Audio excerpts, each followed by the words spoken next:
বিবোৰত আপুনি পঢ়ি থাকোঁতে বোলে তেতিয়া আপোনাক যেতিয়া আপুনি গান গাম বুলি কওঁতে আপোনাক কোনোবা এজন প্ৰফেচাৰ নে টিচাৰে বোলে ইটিকিং কৰিছিল নে কিবা তেতিয়া বোলে আপুনি চিডিখন দি আহিছিল নে তেনেকুৱা কিবা এটা ঘটনা হৈছে টিচাৰ নহয় আমাৰ প্ৰিন্সিপালে আছিলে প্ৰিন্সিপালে গম পালে যে মই পৰীক্ষা আধা আৰু মই BSc আছিলোঁ এনেও মোৰ কমপ্লেইন ধেৰ মই এবছৰত 21টা ক্লাছ কৰিছোঁ অকল এটেণ্ডেঞ্চ নাই আৰু ছাৰ মোৰ হেৰি আছিলে মেজৰ আছিলে chemistry physics chemistry maths class নকৰোঁ চ' সেইবিলাক মন কৰি থাকেতো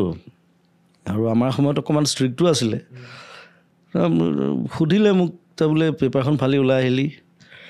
মই বোলো হয় ছাৰ বোলো এইটো ডিগ্ৰী মোক নালাগে এইটো বেলেগে পাওক মোৰ কোনো কামত নাহে এইটো লাইফত মই কাকো দেখুৱাব নোৱাৰোঁ বোলে মোক সুধিলে কি কৰ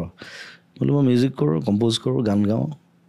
খাব পাৰিবি বোলো পাৰিম তাৰপিছত তাৰপৰা ওলাই আহিলোঁ তেওঁ একো নক'লে হাঁহিছিলে আৰু